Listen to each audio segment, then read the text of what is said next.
Hello my dear student, welcome again to my YouTube study channel. आज हम electrostatic का जो क्वेश्चन सीरीज हम कर रहे थे उसका पार्ट 3 लेके आए हैं। ठीक है, 2 पार्ट आप लोगों ने देख लिए होंगे, आज उसी से आगे कवर करते हैं। हमारा पहला क्वेश्चन है, what is the amount of work done in moving a charge Q around the circular arc of radius R at the centre of which another point charge Q is located. तो इसका हम कैसे answer देंगे? देखिए, सबसे पहले work done आपने पढ़ा होगा। वर्क डन हमें फाइंड आउट करना है। W इज इक्वल्स टू क्या होता है? ठीक है, मैं एक बार कलर दूसरा चूज कर लेता हूं।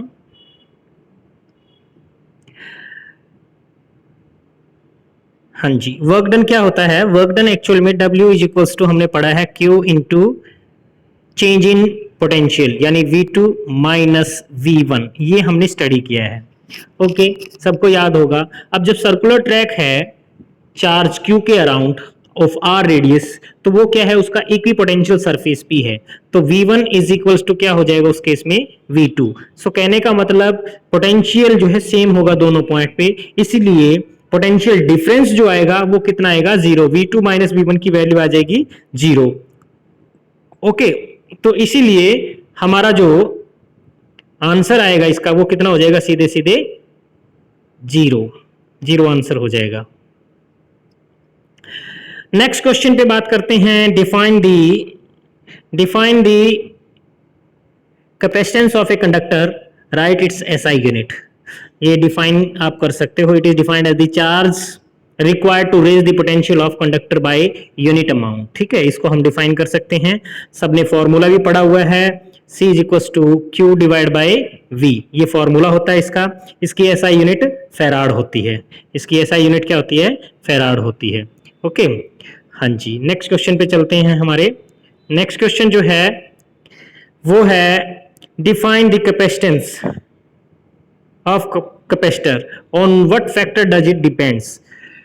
तो सबको पता है भाई, कैपेसिटेंस क्या होता है? Capacitance of a capacitor may be defined as the ratio of magnitude of charge on its either plate to the potential difference between them. ठीक है, ये हम ऐसे डिफाइन कर सकते हैं। फॉर्मूला भी अभी अभी हमने स्टडी किया है। C is equal to Q by V होता है। इसके साथ किन किन फैक्टर पे डिपेंड करता है? Geometrical configuration. किस पे डिपेंड करता है? Geometrical configuration, that means size, shape, separation between the plates, ये कह सकते हैं। Nature of material separating two conductors, that mean उसके बीच में हमने कौन सा मीडियम ले रखा है, इस बात पे डिपेंड करता है। ओके, हाँ जी, नेक्स्ट क्वेश्चन पे चलते हैं। नेक्स्ट क्वेश्चन है, डिफाइंड डाइलेक्ट्रिक कांस्टेंट। ये पहले भी बहुत बार आ चुका है। Defined electrostatic dielectric constant. Dielectric constant क्या होता है? इन टर्म्स ऑफ कैपेसिटेंस बोला, लेकिन इस बार इन टर्म्स ऑफ कैपेसिटेंस। तो इसको आप ऐसे डिफाइन करोगे, क्योंकि K को मैंने डिफाइन करने का मेथड बता सकता है। K क्या होता है? Epsilon over epsilon nought. ठीक है, इसी को हम एप्सिलॉन R से भी रिप्रेजेंट करते हैं, रिलेटिव परमिटिविटी। और फोर्स की टर्म में लिखेंगे तो F not divide by F, और इलेक्ट्रिक फील्ड की टर्म में लिखोगे तो E not divide by E, और कैपेसिटेंस की टर्म में लिखेंगे तो C not divide by C। ये आपको यहां नजर अभी आ रहा होगा, C not divide by C। ठीक है, क्योंकि C divide by C not, C किसके डायरेक्टली प्रोपोर्शनल? इलेक्ट्रिकल परमिटिविटी के ही डायरेक्टली प्रोपोर्शनल होता है, इसीलिए ऐसा हमने लिखा। ओके, हाँ, तो भाई इसी के साथ नेक्स्ट क्वेश्चन पे चलते हैं। हमारा नेक्स्ट क्वेश्चन क्या कह रहा है? ए metal plate is introduced between the plates of charge capacitor, right? What is the effect on capacitance of capacitor? एक आपने क्या किया? चार्ज प्लेट डाल दी, चार्ज पैरेलल, हमने क्या किया? प्लेट, इसके अंदर 2 प्लेट्स होती है जो हमारी कैपेसिटर की, उनके बीच में इंट्रोड्यूस कर दी। तो कैपेसिटेंस हमेशा क्या होती है? इंक्रीज हो जाती है। इफेक्टिव जो कैपेसिटेंस आएगी कैपेसिटर की वो इंक्रीज होती है। और ये याद रखना, डाइलेक्ट्रिक स्लैब भी अगर हम इंट्रोड्यूस करेंगे तो भी कैपेसिटी इंक्रीज होती है, ये याद रखना आप। ठीक है, इसका डेरिवेशन आपने किया होगा तो उसमें ये सारी चीज आ चुकी है। नेक्स्ट क्वेश्चन है हमारा, define the term polarization of dielectric. ठीक है, second question, write a relation for polarization P of dielectric material in the presence of external field. तो कैसे डिफाइन करेंगे? सबसे पहले पोलराइजेशन का मतलब क्या है? Induce dipole moment per unit volume is called polarization. हम क्या करते हैं, किसी भी इलेक्ट्रिक फील्ड के अंदर हमारा डाइलेक्ट्रिक प्लेस करते हैं, और उस डाइलेक्ट्रिक को प्लेस जैसे ही करेंगे तो उसमें क्या होगा, चार्ज इंड्यूस होगा, यानी उसमें डायपोल क्रिएट होगा। तो induce dipole moment per unit volume को हम क्या बोलते हैं, डाइलेक्ट्रिक पोलराइजेशन ऑफ डाइलेक्ट्रिक। ठीक है, relation P is equal to, ये आपने पढ़ा होगा, P is equal to chi into E, P is equal to chi into E. Chi यहाँ पे क्या है, इलेक्ट्रिकल ससेप्टिबिलिटी। इलेक्ट्रिकल ससेप्टिबिलिटी क्या रिप्रेजेंट करती है, किसी को पता है? इलेक्ट्रिकल ससेप्टिबिलिटी मेजर करती है कि कोई मटेरियल कितना इजीली पोलराइज होगा, how easily a material can be polarized. ये हम किसी भी मटेरियल की इलेक्ट्रिकल ससेप्टिबिलिटी से मेजर कर सकते हैं। ओके, सो नेक्स्ट क्वेश्चन पे चलते हैं। How is the electric field due to a charged parallel plate capacitor affected when a dielectric slab is inserted between the plates fully occupying the intervening medium? तो ऐसे case में अब उसने देखो parallel plate capacitor कैसा होता देखने में, ये पैरेलल प्लेट कैपेसिटर है और इसके बीच में हमने क्या कर दिया, एक डाइलेक्ट्रिक स्लैब इंट्रोड्यूस कर दिया ऐसे, और वो दोनों तरफ से टच करती है प्लेट को। तो ऐसे केस में उसने पूछा है इलेक्ट्रिक फील्ड पे क्या इफेक्ट पड़ेगा। तो इलेक्ट्रिक फील्ड सीधे सीधे क्या हो जाएगा, डिक्रीज हो जाएगा k टाइम्स। ठीक है, इलेक्ट्रिक फील्ड जो है डिक्रीज हो जाएगा बाय k टाइम्स, क्योंकि नेट इलेक्ट्रिक फील्ड क्या होता है उसके अंदर, E equal to E nought minus induce electric field. जो डाइलेक्ट्रिक के अंदर भी इलेक्ट्रिक फील्ड इंड्यूस होगा वो अपोजिट डायरेक्शन में होगा, इसलिए नेट इलेक्ट्रिक फील्ड इंटेंसिटी जो भी आएगा वो आ जाएगा ई नॉट डिवाइड बाय k, यानी k टाइम्स जो है हमारा मटेरियल जो इलेक्ट्रिक फील्ड है वो डिक्रीज हो जाएगा। ओके, हाँ, नेक्स्ट क्वेश्चन पे चलते हैं। नेक्स्ट क्वेश्चन कह रहा है द ग्राफ शोज द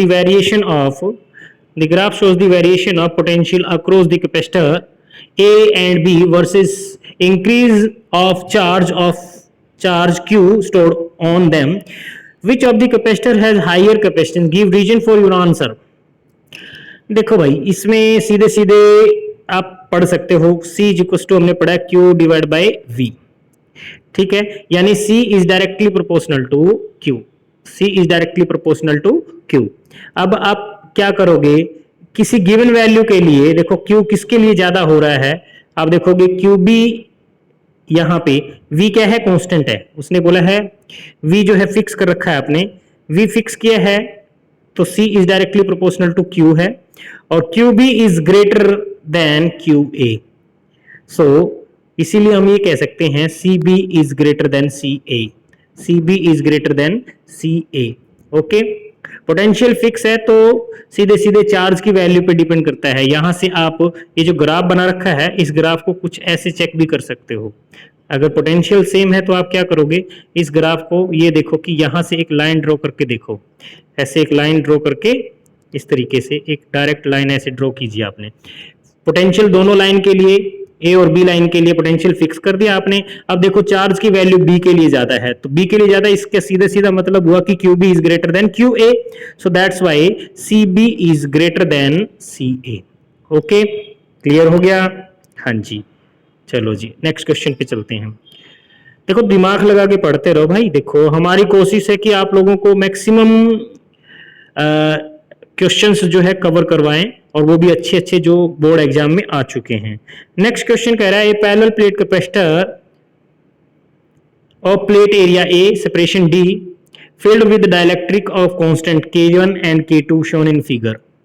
इसने क्या किया है, यहां एक कैपेसिटर ले लिया, यहां एक कैपेसिटर ले लिया, और कैपेसिटर की D को हमने क्या किया है, डिवाइड किया है।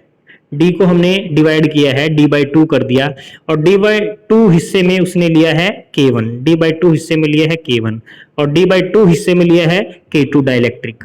अब उसने कहा है कैपेसिटेंस कैलकुलेट करना है।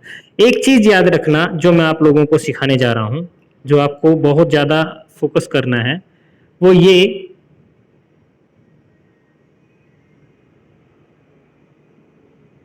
कि अगर हम D को डिवाइड करते हैं, देखो ध्यान से रखना, D को अगर हम डिवाइड करेंगे तो कैपेसिटर सीरीज में होते हैं, याद रखना। कैपेसिटर किस में होंगे, सीरीज में, CS यानी सीरीज में। और अगर हम एरिया को डिवाइड करेंगे, याद रखना दूसरी बात जो मैं कह रहा हूं, एरिया को अगर किसी तरीके से हमने डिवाइड किया, एरिया ऑफ प्लेट को डिवाइड हो रहा है, कहीं पे आपको लग रहा है, तो उस केस में हमारे कैपेसिटर होंगे पैरेलल में। ठीक है, ये चीज याद रखना। और सीरीज में कैपेसिटेंस हम कैसे कैलकुलेट करते हैं, सबको पता है कैसे करते हैं। सीरीज में हम करते हैं भाई 1/C1 1/C equals to 1/C1 plus 1/C2।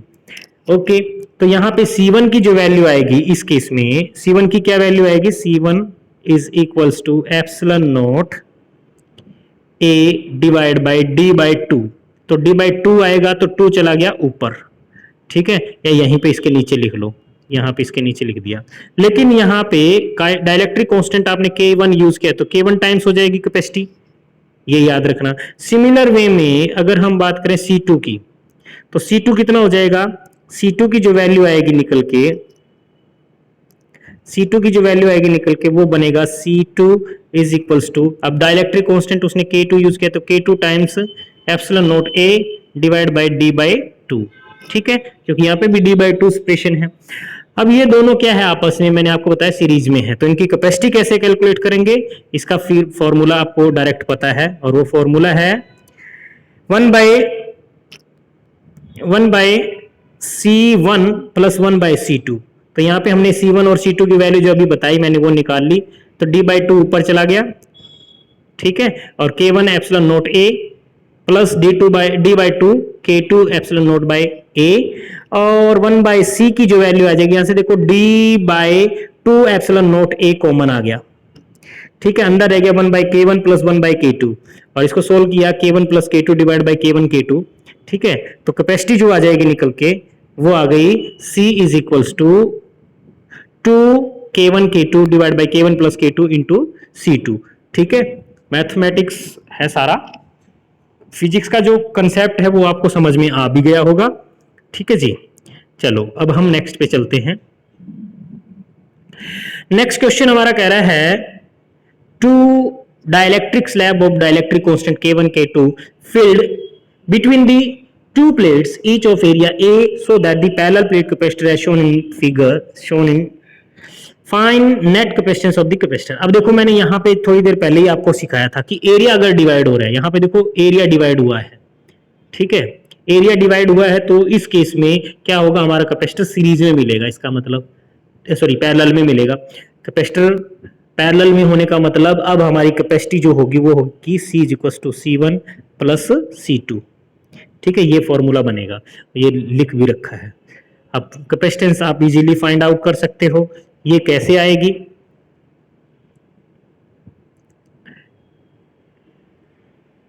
ठीक है, कैसे आएगी चेक करिए। देखो इसके लिए आपको करना क्या है, इसके लिए सबसे पहले C1 निकालो, इसमें C1 क्या होएगा, C1 is equal to K1 times, क्योंकि आपने डाइलेक्ट्रिक कांस्टेंट यूज कर रखा है K1, तो epsilon not A divide by D, formula तो ये होता है, लेकिन A को उसने डिवाइड किया तो A/2 हो जाएगा, A/2, तो A/2 2 नीचे आ गया। इसी तरीके से C2 में क्या आ जाएगा, C2 के लिए सिंपली सिर्फ ये होगा C2 is equal to K2 epsilon not A divide by D, और A का हाफ किया आपने क्योंकि एरिया डिवाइड हो रहा है। अब एरिया डिवाइड हो तो मैंने आपको क्या बताया था कि कैपेसिटर हमारे किस में होंगे, कैपेसिटर होंगे उस केस में किस में होने चाहिए, कैपेसिटर होने चाहिए उस केस में पैरेलल में। ठीक है, कैपेसिटर किस में होंगे, पैरेलल में। अब पैरेलल में है तो कैपेसिटी कैसे कैलकुलेट करेंगे भाई, पैरेलल में है तो कैपेसिटी कैसे कैलकुलेट करते हैं, पैरेलल में C is equals to C1 plus C2, इन दोनों को ऐड कर दो, तो K1 epsilon naught A/2 divide by D, K2 epsilon not A divide by 2 divide by D, तो 2 नीचे आ जाएगा, और epsilon not A divide by 2D common आ गया, अंदर रह जाएगा K1 प्लस K2। ठीक है, इस तरीके से हम सोल्व कर सकते हैं। तो भाई ये आप लोगों को क्लियर हुआ होगा। चलो जी नेक्स्ट क्वेश्चन पे चलते हैं। अब हम हमारा नेक्स्ट क्वेश्चन क्या कह रहा है उसको समझते हैं। नेक्स्ट क्वेश्चन है how will the energy stored and the electric field inside the air capacitor be affected when it is completely filled with a dielectric material of dielectric constant K। देखो ये एक मैंने लेक्चर बना रखा है, ठीक है, नीचे लिंक डिस्क्रिप्शन में भी दे रखा है, वो तकरीबन लास्ट के दूसरे तीसरे नंबर पे है, लास्ट से। तो उसमें मैंने डाल रखा है कि अगर हम डाइलेक्ट्रिक स्लैब इंसर्ट करते हैं तो कौन से फैक्टर पे क्या क्या इफेक्ट पड़ता है, ये क्वेश्चन वहां से उठा रखा है और ये क्वेश्चन इंपॉर्टेंट भी है, आता है पेपर में। ठीक है, तो इसने कहा है कि how will the energy stored and electric field, energy और इलेक्ट्रिक फील्ड पे क्या इफेक्ट पड़ेगा when A completely filled with dielectric material of constant के कांस्टेंट का डाइलेक्ट्रिक मटेरियल हमने यूज किया है, तो पोटेंशियल एनर्जी पे क्या इफेक्ट पड़ेगा। देखो उसकी पोटेंशियल एनर्जी के टाइम्स क्या हो जाएगी, डिक्रीज हो जाएगी। ऐसा करने से पोटेंशियल एनर्जी के टाइम्स जो है डिक्रीज हो जाएगी। हुआ क्यों, क्योंकि देखो उसकी इनिशियली पोटेंशियल एनर्जी क्या थी, Q square divide by 2c, formula पता है सबको, Q square divide by 2c is equals to क्या हो जाएगा, c की वैल्यू कितने टाइम्स होती है, k टाइम्स होती है, ये देखो यहाँ पे। ठीक है, Q square divide by 2k c note. अब बाकी फॉर्मूला जो बच गया वो हमारा क्या है, यू नोट को रिप्रेजेंट कर रहा है, U is equals to U nought divide by K, यानी पोटेंशियल एनर्जी के टाइम्स क्या हो जाएगी, डिक्रीज हो जाएगी। बात करते हैं एनर्जी की। एनर्जी की अगर बात करें तो एनर्जी कैपेसिटर के सॉरी इलेक्ट्रिक फील्ड की बात करें तो इलेक्ट्रिक फील्ड कैपेसिटर के बीच में कितना होता है, प्लेट्स के बीच में, वो होता है सिग्मा अपॉन एप्सिलॉन नोट। और सिग्मा अपॉन एप्सिलॉन नोट है तो एप्सिलॉन कितना हो जाएगा, के टाइम्स हो गया, एप्सिलॉन कितना हो गया, के टाइम्स हो गया, तो के टाइम्स एनर्जी भी इलेक्ट्रिक फील्ड भी क्या हो जाएगा, डिक्रीज हो जाएगा, के टाइम्स इलेक्ट्रिक फील्ड भी डिक्रीज हो गया।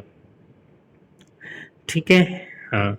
नेक्स्ट क्वेश्चन हमारा क्या कह रहा है, नेक्स्ट क्वेश्चन में हमें बोल रहा है ए charge is distributed uniformly over a ring of radius a, obtain an expression for the electric field intensity E at a point on the axis of ring and show that for points at large distance from the ring it behave like a point charge। ये पूरा का पूरा expression हमने अपने YouTube के ऊपर electrostatic की playlist में डाल रखा है, आप उसमें जाकर के देख सकते हो, पूरा एक्सप्रेशन करवा रखा है। ठीक है, और ये एक्सप्रेशन जो है आप खुद से भी करना चाहो तो यहाँ से भी कर सकते हो। इसके एक्सियल पॉइंट, ये पॉजिटिवली चार्ज आपने एक रिंग ले रखा है, पॉजिटिव चार्ज रिंग लेकर के, और इसके एक्सियल पॉइंट के ऊपर आपने इलेक्ट्रिक फील्ड इंटेंसिटी कैलकुलेट किया है, रेडियस a है और डिस्टेंस, एक्सियल डिस्टेंस हमने x कंसीडर किया है।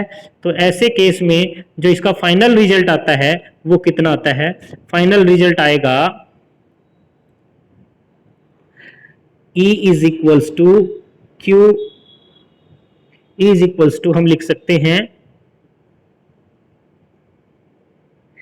Q into x divide by 4 pi epsilon nought. ठीक है, और x square plus a square raise to the power 3/2। ठीक है, हाँ जी, इसकी वैल्यू जो है यहाँ थोड़ा लिखने में दिक्कत है, इसलिए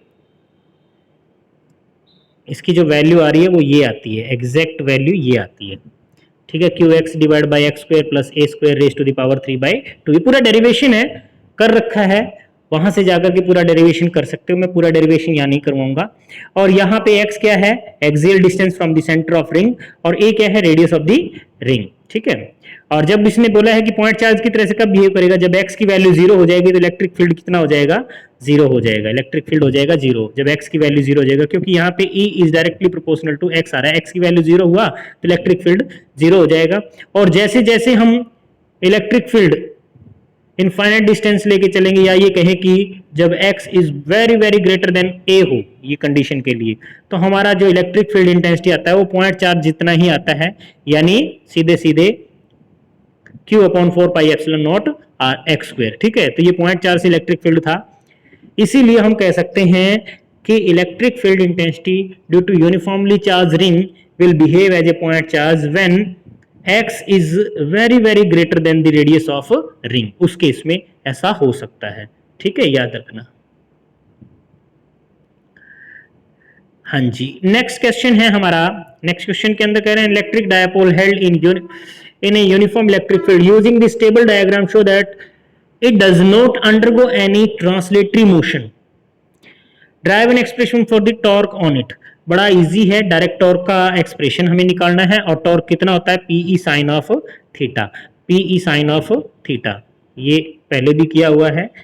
ठीक है, और इसने एक चीज और पूछी है using stable diagram show that it does not undergo any translatory motion. तो ये फॉर्म, ये क्या बन गया, एक फील्ड बना रखा है इलेक्ट्रिक फील्ड के अंदर, और एक ये डायपोल रख रखा है जिसकी लेंथ 2a है, यहाँ पे पॉजिटिव चार्ज है, यहाँ नेगेटिव चार्ज है। तो नेगेटिव चार्ज पे इस डायरेक्शन में फोर्स लग रहा है और पॉजिटिव चार्ज पे इस डायरेक्शन में फोर्स लग रहा है। इक्वल एंड अपोजिट फोर्स है, नेट फोर्स 0 है, नेट फोर्स इस पे 0 है। डायपोल मोमेंट जो यहाँ पे है P equal to Q into 2a है। टॉर्क जो बनता है PE साइन थीटा है। ठीक है, ये चीज है। जहां टॉर्क 0 है, जहां टॉर्क इसमें 0 बनता है, वो कंडीशन क्या कहती है, स्टेबल इक्विलिब्रियम। वो कंडीशन क्या होगी, स्टेबल इक्विलिब्रियम। और जिसमें टॉर्क 0 हो लेकिन थीटा जो हो वो कितना हो, 180 degree. Theta is equals to 180 degree. Theta किस किस के बीच एंगल था, डायपोल मोमेंट और इलेक्ट्रिक फील्ड के बीच में। अगर ये 180 डिग्री है तो उस केस में टॉर्क 0 होगा, यानी रोटेशन नहीं होगी। और ऐसे में हमारा डायपोल जो है वो डायपोल क्या कहलाएगा कि डायपोल अनस्टेबल इक्विलिब्रियम में है। ठीक है, ये हम ऑलरेडी पहले पढ़ चुके हैं। इसके अलावा इसने और क्या पूछा है, What would happen if field is non uniform. अगर फील्ड नॉन यूनिफॉर्म होगा तो उस केस में एक चीज याद रखना, पहले ही अगर फील्ड यूनिफॉर्म है तो नेट फोर्स जो होगा वो कितना होगा, 0।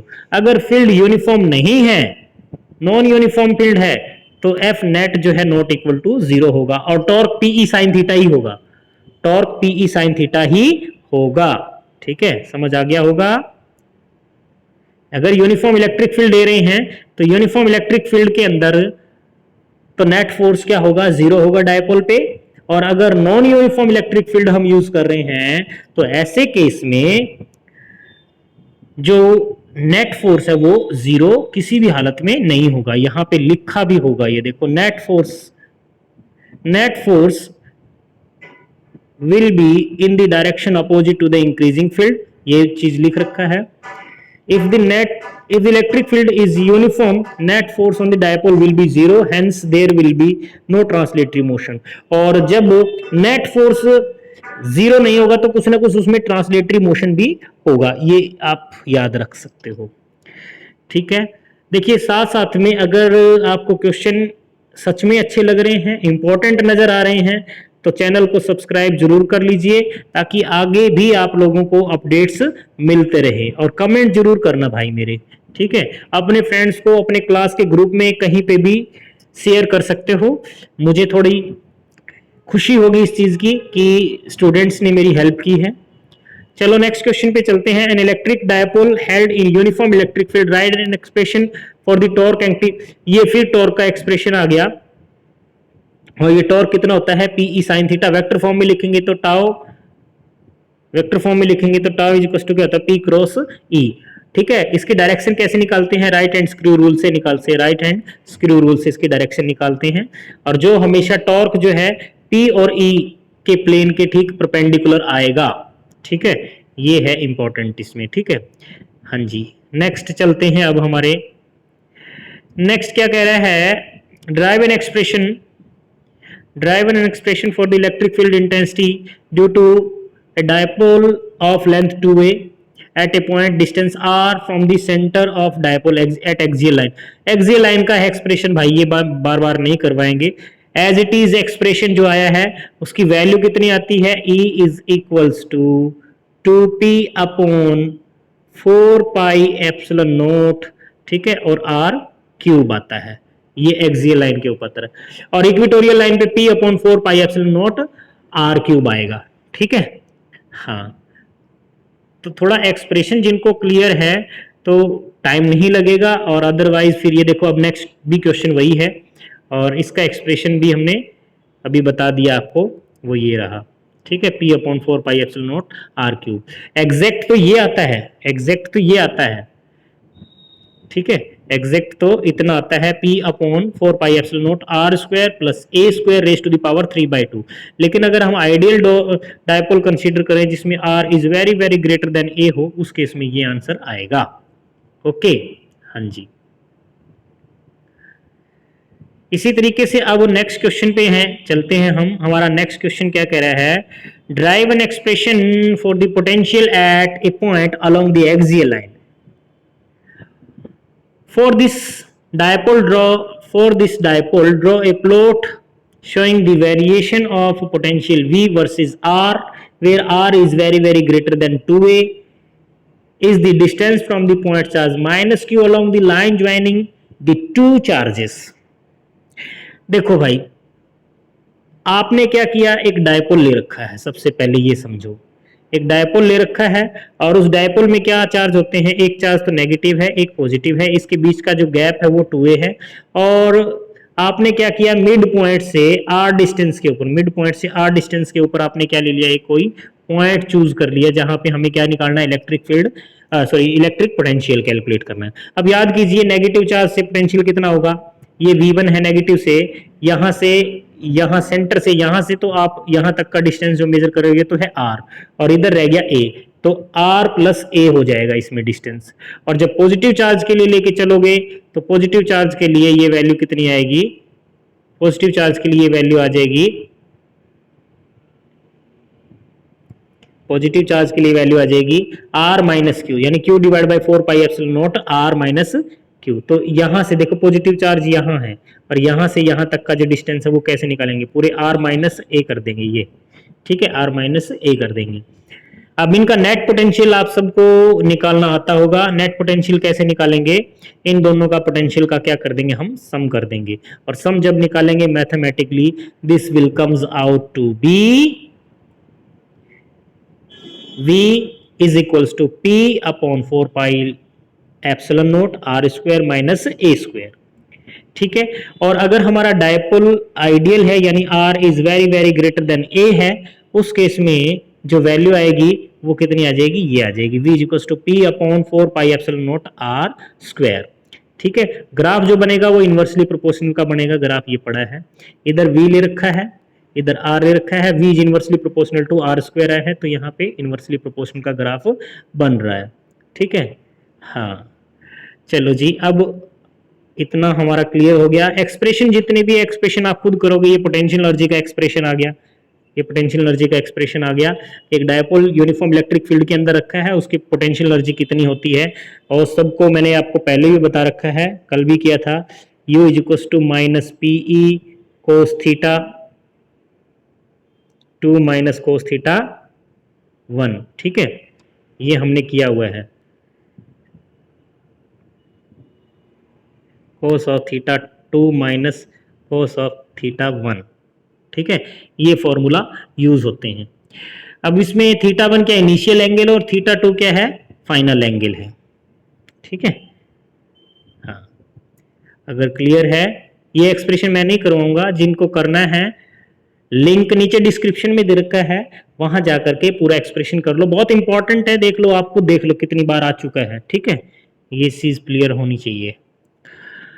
हाँ जी, हमारा नेक्स्ट क्वेश्चन है, नेक्स्ट क्वेश्चन कह रहा है draw the equipotential surface corresponding to a field that uniformly increases in magnitude but remains constant along z axis, z axis के अलोंग रिमेन कांस्टेंट है और इक्विपोटेंशियल सरफेसेस यूनिफॉर्मली इंक्रीजेस के लिए, ठीक है। ये क्या कह रहा है, हमें ऐसा इलेक्ट्रिक इक्विपोटेंशियल सरफेस ड्रॉ करना है, इसमें क्या है कि field that uniformly increases in magnitude, electric field increase भी होता हो मैग्नीट्यूड में लेकिन कांस्टेंट रहता हो अलोंग z एक्सिस, ठीक है। तो वो ये आप बना सकते हो इस तरीके से, ये नजर आ रहा है, ठीक है, इस तरीके का बना सकते हो।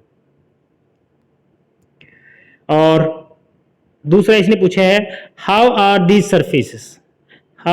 Surfaces different from that of a constant electric field along z axis, तो ये अलग कैसे है। In the first case as the magnitude of electric field increases the equipotential surfaces get closer, जैसे जैसे इंक्रीज होगा इलेक्ट्रिक फील्ड, ये पहले भी पढ़ा था, कल जो मतलब लास्ट लेक्चर मैंने अपलोड किया था उसमें भी हमने पढ़ा था कि जहां जहां फील्ड स्ट्रॉन्ग होता चला जाएगा इक्विपोटेंशियल सरफेसेस के बीच में गैप जो है वो कम होता चला जाएगा, और जैसे जैसे फील्ड वीक होगा वैसे वैसे इक्विपोटेंशियल सरफेसेस के बीच में गैप बढ़ता चला जाएगा। अगर आप इसमें नजर कर पा रहे हो तो यहां देखो, इस फिगर के अंदर इक्विपोटेंशियल सरफेसेस के बीच में जो गैप है वो ऑलमोस्ट फिक्स है, ठीक है। लेकिन यहाँ पे अगर आप देखो तो इक्विपोटेंशियल सरफेसेस के बीच में जो गैप है वो जेड के अलोंग कम होता जा रहा है, विच represents increase in the electric field.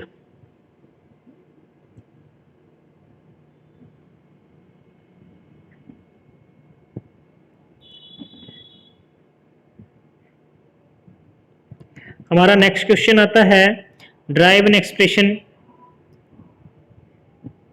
For electric potential energy of system of 3 point charges. System of 3 point charges के लिए हमें पोटेंशियल एनर्जी एक्सपेंड करनी है। तो इसके लिए कैसे करेंगे वो समझते हैं। सबसे पहले आपने क्या किया, एक पॉइंट चार्ज, ये एक मान लिया कि 3 पॉइंट चार्जेस को हम उठा के लेके आते हैं और हमारे लिए वो इस तरीके की कोई ट्रायंगल बन जाएगी उनको जब लेके आएंगे। तो कैसे लेके आएंगे, फर्स्ट चार्ज को यहाँ ए पॉइंट पे लेके आए, फर्स्ट चार्ज को हम यहाँ ए पॉइंट पे लेके आ रहे हैं इस जगह पे। जब यहाँ लेके आएंगे तो फर्स्ट चार्ज किसी के फील्ड में नहीं आया, जब फील्ड में नहीं आया तो इसकी वजह से जो वर्क डन होगा वो होगा 0, W1 0। अब दूसरे चार्ज को हम यहाँ उठा के लेके आए B2, बी पॉइंट के ऊपर, ठीक है। दूसरे चार्ज को जब लेके आएंगे तो ये चार्ज किसके फील्ड में आ रहा है, ये आ रहा है हमारे ए के फील्ड में, ए के फील्ड में आ रहा है। इसकी वजह से जो वर्क डन होगा वो हो जाएगा Q1 Q2, यानी यहाँ पे Q2 है और यहाँ है हमारा Q1, ठीक है। ए पॉइंट पे है Q1 और बी पॉइंट पे है Q2, तो Q1 Q2 divide by 4 pi epsilon R. R यहाँ पे कौन सा है, इनके बीच का R12 ले सकते हैं, ओके। अब आपने क्या किया, थर्ड चार्ज को भी लेके आओगे, सिमिलर वे में थर्ड चार्ज को लेके आओगे। ये फॉर्मूला आपने पढ़ रखा होगा। थर्ड चार्ज को जब लेके आएंगे, देखो यहाँ थर्ड चार्ज को जैसे ही आप उठा के लेके आओगे तो थर्ड चार्ज दोनों के फील्ड में आएगा, मतलब इसके फील्ड में भी इसके फील्ड में भी, दोनों के फील्ड में। इनके बीच में गैप R13 है और इसके बीच में गैप है R23। तो यहाँ पे फॉर्मूला सिर्फ क्या लगेगा,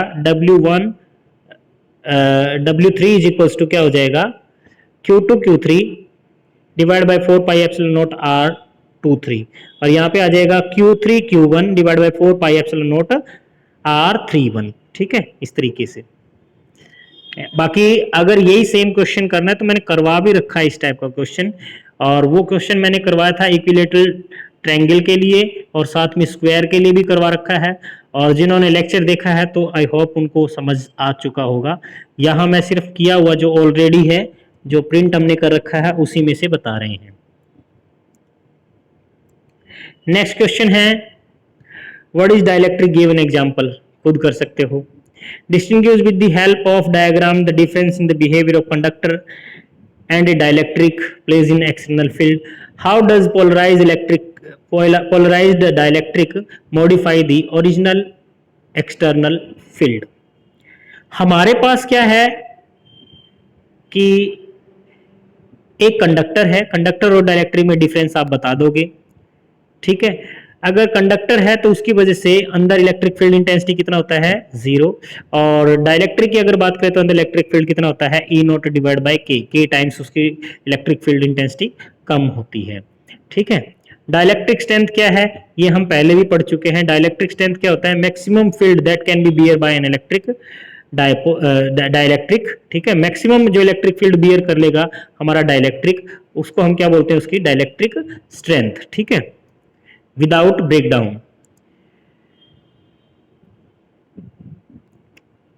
ये पढ़ सकते हैं। सिग्निफिकेंस क्या है, this signifies the maximum value of electric field up to which the dielectric and safely play its role.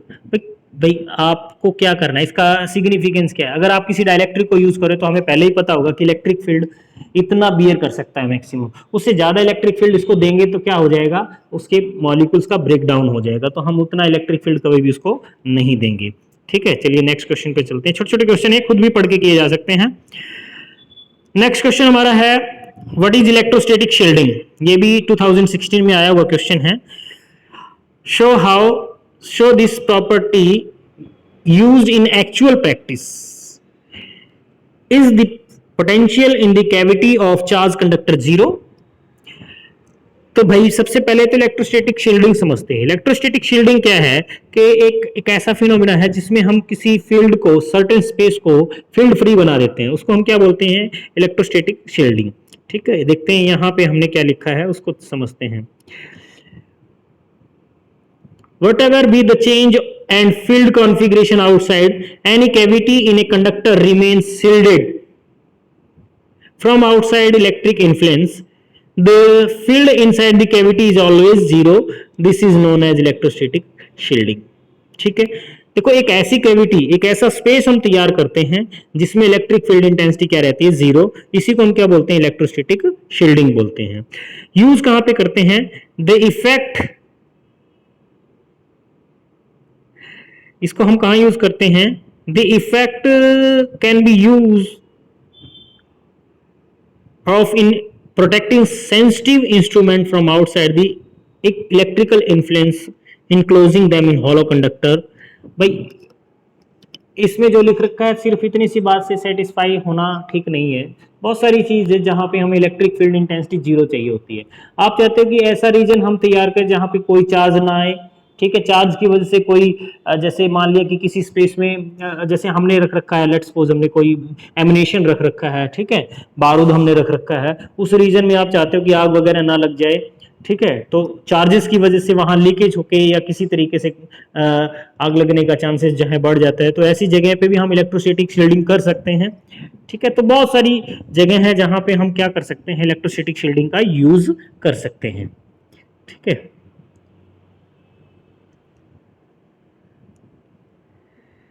Next है डायरेक्ट एक्सप्रेशन है using Gauss theorem, expression for electric field intensity due to infinitely long wire. तो ये हम पहले भी कर चुके हैं। कितना आता है, इसकी वैल्यू जो आती है वो lambda upon 2 pi epsilon nought are.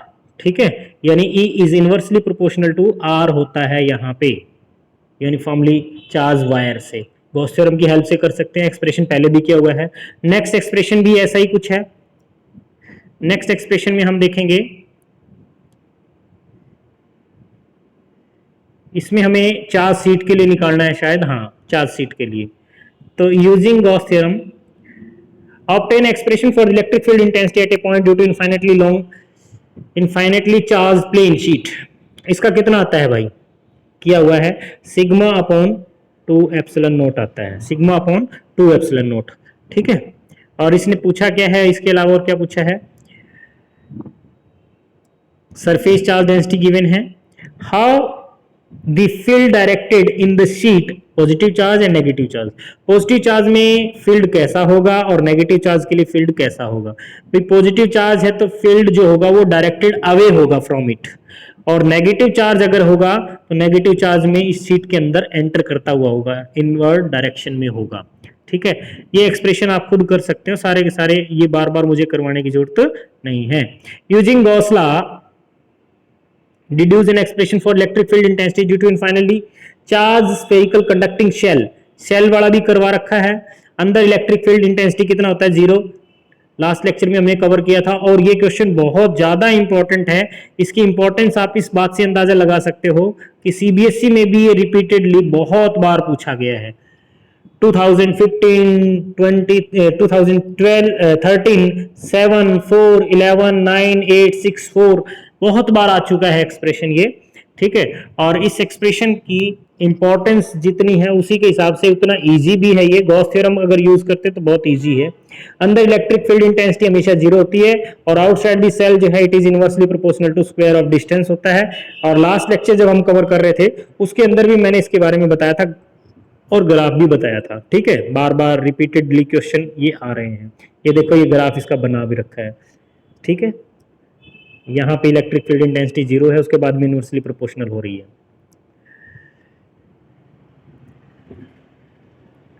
Next है व्हाट इज कैपेसिटर। कैपेसिटर आप बता सकते हो arrangement which can store electric charge. ठीक है, और deduce an expression for the capacitance of parallel plate capacitor. Parallel plate capacitor का कैपेसिटी आप निकाल सकते हो, कितना आता है, epsilon not a divide by D. ये आप लोगों को आता है ऑलरेडी। ठीक है, जिनको नहीं आता है उनको सीखना पड़ेगा क्योंकि यहाँ हमारा मकसद एक्सप्रेशन करवाना नहीं है। अगर मैं एक्सप्रेशन वगैरह करवाने लग जाऊंगा तो हमारे क्वेश्चन कवर नहीं हो पाएंगे भाई। अगर जिनको एक्सप्रेशन देखने हैं तो वो हमारे लेक्चर्स में जा सकता है, इलेक्ट्रोस्टैटिक की प्लेलिस्ट में जाके देख सकता है। नेक्स्ट क्वेश्चन जो है, इसमें डाइलेक्ट्रिक स्लैब अगर डालते हैं तो k टाइम्स उसकी कैपेसिटी बढ़ जाती है, ये हमने पहले ही पढ़ा हुआ है। उसके बाद नेक्स्ट क्वेश्चन क्या कह रहा है, dielectric slab of thickness t introduce without touching them. कोई कैपेसिटर की प्लेट है, ये कैपेसिटर की प्लेट हो गई, इनके बीच में आपने डाइलेक्ट्रिक स्लैब इंसर्ट कर दी जिसकी थिकनेस t है and t is less than capital t is less than small d। Small d क्या है, गैप बिटवीन दी प्लेट्स। तो इसकी कैपेसिटी भी हमने एक्सप्रेशन में किया हुआ है, बिल्कुल डायरेक्ट एक्सप्रेशन है, और डायरेक्ट जो भी आता है वो तो छोड़ना नहीं होता, वो तो आप लोगों के लिए एक कमाल की चीज है। ये सोच के चलो कि वो आपको पास करवाने का जुगाड़ होता है। तो इसकी कैपेसिटी होती है epsilon not a divide by d minus t plus t by k, और k यहाँ पे डाइलेक्ट्रिक कांस्टेंट है, ठीक है जी। नेक्स्ट है, why does the capacitance of parallel plate capacitor increases on introduction of dielectric between its plates. Plates के बीच में डाइलेक्ट्रिक डालने पे कैपेसिटेंस इंक्रीज क्यों हो जाती है? तो इसका रीजन क्या होना चाहिए भाई, इसका रीजन देखते हैं। इसका रीजन है due to dielectric polarization and electric field is induced in dielectric opposite to the external electric field which decreases the net electric field intensity। ये हमने पहले भी पढ़ा है कि net electric field intensity E not minus EI होता है इसमें, ठीक है। और जैसे जैसे आप कोई इंट्रोड्यूस करते हो डाइलेक्ट्रिक स्लैब को तो वो नेट इलेक्ट्रिक फील्ड को क्या करता है, एक्सटर्नल इलेक्ट्रिक फील्ड को डिक्रीज करता है k टाइम्स डाइलेक्ट्रिक स्लैब। जैसे आप कोई डाइलेक्ट्रिक स्लैब डालते हो जिसका डाइलेक्ट्रिक कांस्टेंट की वैल्यू k है तो electric field intensity k times decrease हो जाती है और उसकी कैपेसिटी k टाइम्स बढ़ जाती है सीधे सीधे। तो ये इसका रीजन है, ठीक है। बहुत सारे क्वेश्चन है भाई, थक जाते हैं बोलते बोलते। नेक्स्ट क्वेश्चन में क्या कह रहा है, a slab of material dielectric constant K has the same area as that of plate of parallel plate capacitor but has thickness 3d by 4 where d is the separation between the plate, find out the expression for the capacitance। आराम से किया जा सकता है, कोई दिक्कत नहीं। जो पोटेंशियल है और इलेक्ट्रिक फील्ड इंटेंसिटी या फिर कैपेसिटर का डायरेक्ट एक्सप्रेशन भी यूज करके इसको कर सकते हैं, ठीक है। समझ नहीं आ रहा होगा किसी को, सबको समझ में नहीं आता, कईयों को आ जाता है। देखो पोटेंशियल हमने पढ़ा हुआ है, V इज इक्वल टू क्या होता है, E इंटू डी होता है। D यहाँ पे क्या हो जाएगा, D माइनस टी, और प्लस में इलेक्ट्रिक फील्ड इंटेंसिटी लेते हैं E not divide by K, E not divide by K into T. T क्या है, थिकनेस ऑफ द स्लैब। और इसको जब आप सोल्व करोगे, ये पूरा एक्सप्रेशन का पार्ट है। जैसे आपने electric field electrical capacitance calculate की थी पैरेलल प्लेट कैपेसिटर की with the introduction of dielectric slabs, बिल्कुल सेम वैसे ही है, लेकिन डी की जगह पे आपको क्या लेना है, 3d/4 लेना है और बाकी सोल्व कर देना, आंसर आपका आ जाएगा। नेक्स्ट है, prove that the total electrostatic energy stored in a parallel plate capacitor is half c square, half cv square, hence derive an expression for energy density of the capacitor। How does the stored energy change if air is replaced by medium of dielectric constant K। तो expression है half cv square का, ये आप सबको आता है, ठीक है। इसके बाद एनर्जी डेंसिटी क्या होता है, एनर्जी पर यूनिट वॉल्यूम। तो एनर्जी कितना है, half cv square divide by volume, volume कितना हो जाएगा, पैरेलल प्लेट जो भी आपने यूज करके उसका एरिया और इनटू दी डी, ठीक है, gap between the plate.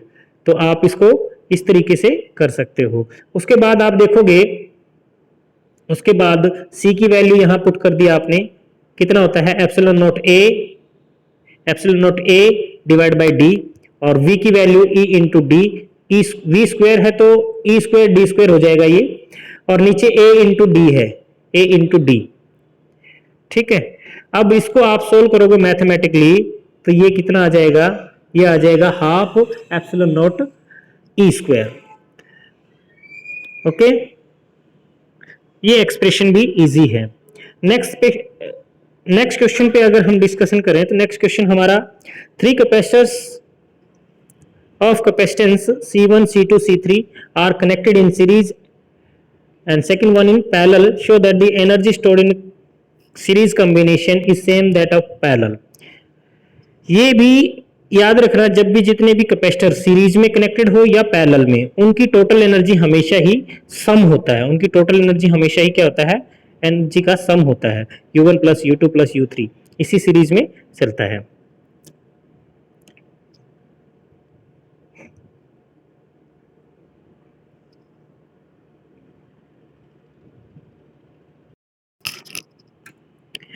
Next question है, ए charge a network of 4 capacitor each of 10 microfarad capacitance is connected to 500 volt supply as shown in figure. ये इस तरीके से आपने कनेक्ट कर रखा है, कैपेसिटर यहाँ यहाँ यहाँ और ये तीन कैपेसिटर आपको साफ साफ सीरीज में दिख रहे हैं, ये तीनों फिर इसके साथ पैरेलल है और इसको हमने 500 वोल्ट के साथ में कनेक्ट कर रखा है। अपने को क्या कैलकुलेट करना है, इक्विवेलेंट कैपेसिटेंस। करेंगे कैसे, इसका सीधा सीधा फंडा, पहले जो आपको सीरीज में दिख रहे हैं C1, C2, C3 ये सीरीज में है, इनका आपने निकाल लिया तो इसका कैसे आएगा, 1/C dash is equal to 1/C1 plus 1/C2 plus 1/C3 और इनको सोल्व कर लिया। सारे कैपेसिटर 10 माइक्रोफेराड का है तो वैल्यू आ जाएगी 3/10 या फिर 10/3 माइक्रोफेराड। अब ये इस कैपेसिटर के साथ क्या है, पैरेलल है, पैरेलल में डायरेक्ट ऐड करते हैं, C डैश प्लस C4 हो जाएगा और ये आ जाएगा, कितना आ जाएगा सोल्व करके, 40/3 माइक्रोफेराड आ गया। अब इसने चार्ज भी पूछा है, ठीक है, चार्ज अगर पूछा है तो चार्ज की वैल्यू हम कैसे कैलकुलेट करेंगे, चार्ज की वैल्यू जो आएगी वो आ जाएगी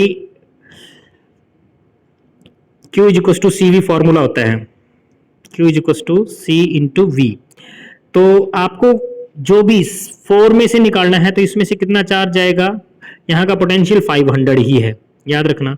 इन तीनों को मिला के जितना पोटेंशियल है वो अकेले में से है, तीनों को मिला के 500, पैरेलल में है तो यहाँ पे भी 500। तो आपने यहाँ की कैपेसिटी देखा 10 इंटू 10⁻⁻6 और इंटू 500, तो ये आपको चार्ज पता चल गया। और Q1, Q2, Q3 इनमें से चार्ज कितना जाएगा वो भी आप यहाँ से कैलकुलेट कर सकते हो। ओके, नेक्स्ट क्वेश्चन पे है हमारा। नेक्स्ट क्वेश्चन, एक नेटवर्क नजर आ रहा है, इसमें हमें क्या करना है, इक्विवेलेंट कैपेसिटेंस कैलकुलेट करना है। सबसे पहले तो ये C1, C2, C3, C4, C5 ये कैपेसिटर आपको नजर आ रहे हैं और इक्विवेलेंट कैपेसिटेंस इनकी हम सोल्व कर सकते हैं क्योंकि ये व्हीटस्टोन ब्रिज को फॉलो कर रहे हैं और इनका इक्विवेलेंट कैपेसिटेंस जो आएगा वो आ जाएगा 1 माइक्रोफेराड। चार्ज कितना फ्लो करेगा, चार्ज भी हम कैलकुलेट कर सकते हैं और कैसे करेंगे,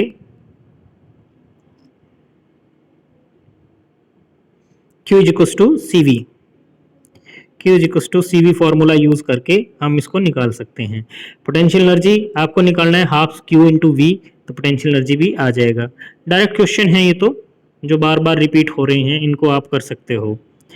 ठीक है जी, आज इतना ही करेंगे, बहुत सारे क्वेश्चन हैं, ऐसे कवर करना मुश्किल हो जाएगा और कुछ 2-4 क्वेश्चन और हैं इसमें पेंडिंग, लेकिन काफ़ी लंबी वीडियो बन गई है, इतना ही काफ़ी है।